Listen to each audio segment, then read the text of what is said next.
A continuación contamos con Gregorio Centro Hortal, que es el vicepresidente del Comité de Ética de Atención Social en Aragón y representa a la Red Aragonesa de Entidades Sociales para la Inclusión, y Ana Sánchez Fumanal, que es vocal de la Comisión Permanente de dicho comité y trabaja en la Secretaría General Técnica de Ciudadanía y Derechos Sociales, que nos va a hacer la presentación del Comité de Ética de Atención Social en Aragón. Sin más preámbulos, muchas gracias. Buenos días, bueno, tardes ya. Llevamos ya buen rato de jornada. Nosotros vamos a ser ágiles, entre otras cosas porque hoy fundamentalmente venimos a presentaros el Comité de Ética de la Atención Social de Aragón. Llevamos poquito tiempo de andadura, fundamentalmente este año empezamos a trabajar para la puesta en marcha del mismo. Ha sido un trabajo importante, yo creo que nos hemos dado mucha caña, hemos trabajado mucho para lograr a que en este mismo año pudiésemos empezar a estar medianamente en funcionamiento o operativos, ¿vale? En principio el comité de ética se crea a través de un decreto, se regula la creación de la composición, organización y funcionamiento del Comité de Ética de Atención Social, que como podéis ver, pues bueno, en su artículo 5 establece la composición con 17 miembros de diferentes ámbitos, tanto de la administración, de entidades sociales y de pues, otros profesionales relacionados con el sector. Que estaba viendo que de los 17, 7 estamos hoy aquí. Está Sí, Marisa, están por aquí. Claudia, Eva, Merche por allí, Nines. Y nosotros, o sea que Sí. mucho interés en aprender hoy. La verdad es que es uno de los temas que hemos comentado tanto en el café como luego en algún momento. Es decir, que sois muchos comités en el ámbito sanitario y que es verdad que veíamos la importancia de la formación, ¿no? De que esto, para poder hacer un buen trabajo, ¿verdad?, era importante la formación, y yo creo que en el comité una de las cosas que sí que se percibe es nuestras ganas de todos, tanto de formarnos como de venir a eventos como este en el que se aprenden muchas cosas, ¿no? Entonces, pues bueno, simplemente ya veis que la Constitución la tenéis aquí, pues hay representantes, 4 de servicios sociales generales, 4 de servicios sociales especializados, 2 personas del Departamento de Bienestar Social, luego hay una propuesta de una persona del Comité de Bioética de Aragón, y luego diferentes profesionales, tanto de la universidad, de colegios profesionales, como de las entidades sociales. Sí, una de las cosas que ya hemos empezado a ver, como cada entidad ha ido nombrando un representante, nos hemos encontrado con un porcentaje muy alto de trabajadores sociales, de trabajadoras sociales. Entonces pensamos que ahí quizás vamos a tener un poco la dificultad por la homogeneidad de todo el equipo. Vamos a tener que ver cómo resolvemos eso, donde buscamos un poco... hablabais de la figura de los consultores, es algo que ha salido también en el comité, de que en determinados momentos podemos necesitar una mirada fuera de estrictamente la profesión de trabajo social, que ahí vosotros estáis reivindicando el papel de muchas profesiones, pero estáis representadas muchas profesiones sanitarias ya, ¿no? Sí, a lo largo de todo este año, una de las cosas que vimos fue, pues como comentábamos, este tema de la formación.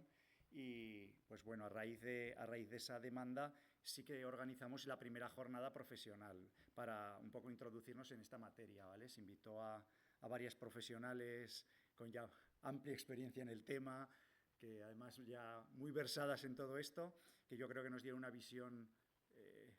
yo no sé, para mí fue todo un reto, ¿no? Escuchar determinadas cuestiones, cómo abordarlas, las diferentes perspectivas que puedes tener a la hora de abordar un caso, y yo creo que es uno de los puntos que nos por lo menos a mí dentro del comité me marcó un poco ese antes y ese después, ¿no? Bueno, estamos creando esto, estamos viendo cómo funcionar, y de repente empiezas a ver la realidad de lo que puede ser un comité de ética y de lo que tiene que abordar un comité de ética y lo que puede suponer, ¿no? Y cómo puede afectar además a las personas, ¿no? Entonces yo creo que fue uno de los hitos para mí más importantes del comité. No sé si Ana también coincide. Sí, y un poco esta estructura capilar que ya tenéis desarrollada en salud, que son esos comités cerca en el territorio, que están más cerca de los profesionales y de las personas, ¿no?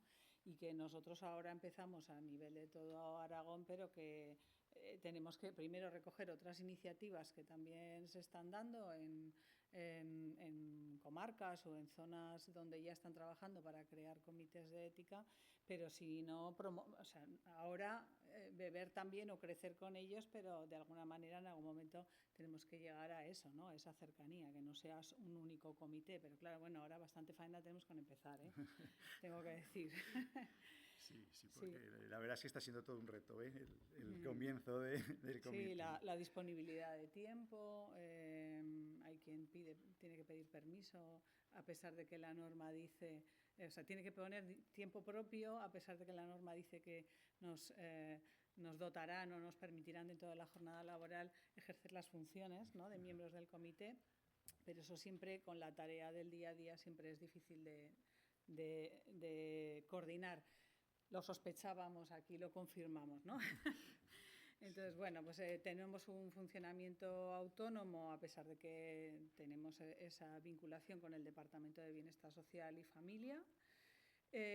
Y bueno, lo que dice la norma es que nuestra tarea es deliberar sobre conflictos éticos en la práctica profesional, es decir, que esperamos que nos lleguen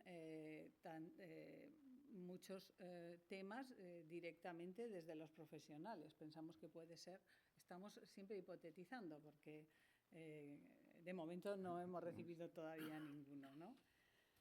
Sí, efectivamente, pues eso, ¿no? La labor, yo creo que aquí todos seréis muy conscientes porque ya lleváis una trayectoria más larga, ¿no?, en la labor de lo que es un comité, pero efectivamente es una de las cosas que se debatía es eso, ¿no? El tema de que tenemos que estudiar, analizar, debatir, trabajar sobre aquellas cuestiones que nos planteen y que tiene que ver mucho con la intervención y con el trabajo de los profesionales y cómo afecta y cómo se trabaja con las personas, ¿no?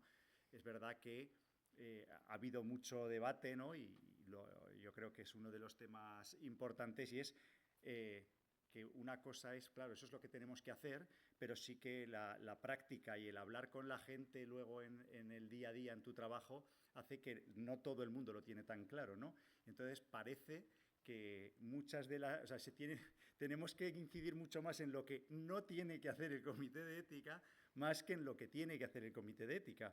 Entonces, es verdad que pues, ha habido pues eso, mucha insistencia en no somos un órgano para resolver cuestiones laborales, es decir, las cuestiones laborales se resuelven en otro sitio, no somos un órgano que seamos ni tenemos capacidad para juzgar a nadie, ni para emitir juicios vinculantes para nadie. Yo creo que esto lo venía diciendo por aquí antes también, ¿no? La compañera que ya vosotros parece que estaba como muy claro eso de un comité de ética hasta dónde tiene o no tiene esa capacidad o esa autoridad para decir, bueno, pues todo este tipo de cosas yo creo que se han tenido que insistir mucho, ¿no? En el no, más que en el qué es en el que no es el comité de ética. Estamos generando ese marco de que sí podremos, en qué sí podremos ser útiles y dónde tendremos que decir que no, ¿no?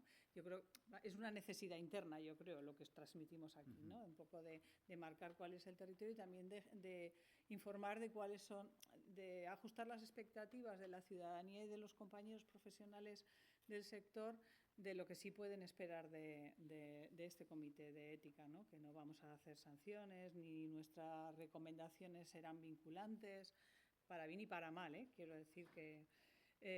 pero bueno, estamos ahí marcando un poco ese marco en el que pensamos que tenemos que trabajar. A nivel interno hemos aprobado durante estos meses el reglamento de régimen interno, se acaba de constituir la comisión permanente del comité, así como el paso más reciente y ya, si quieres pasar a la otra, nos queda un poco, hemos estado trabajando mucho a nivel interno para tener una web informativa, para generar un trámite que fuera sencillo de consulta al comité de ética, muy abierto, de entrada no tenemos así procesos muy largos ni muy complejos, veremos luego con el funcionamiento hasta dónde vamos a poder llegar. Claro, estamos como muy abiertos a la expectativa. Entonces, la idea es antes de final de año hacer esa presentación, un acto que supongo que haremos vía online para que pueda llegar a toda la comunidad, para presentar esos canales de comunicación y de información del comité. Ahí es un poco donde estamos en este momento y lo que os podemos contar, y agradeceros que nos hayáis invitado, porque la jornada pues, nos ha dado realmente mucha información que luego tendremos oportunidad de comentar en la próxima reunión, y nos marca también un poco lo que podemos esperar. Pensábamos que esto era solo al principio, lo de tener que comunicar qué hacemos, y ya vemos que no, que es algo que vamos a tener que ir trabajando de manera constante. Entonces, pues bueno, pues muchas gracias por darnos esta visibilidad y ponernos claro, aunque sois, aquí ha quedado, aquí y en el otro de las pantallas, los resistentes, porque la jornada ha sido tan intensa como interesante, pero que es verdad que a estas horas hace falta tener la cabeza ya... Es verdad que se hace ya, ¿no? Yo no sé, lo veníamos comentando, que ya empezaba a hacerse larga. Digo, necesitamos ese momento de descanso, ¿no? Entonces, por nuestra parte, tampoco insistir mucho más, daros las gracias por vuestra atención y sobre todo por habernos invitado a que os presentemos nuestra iniciativa.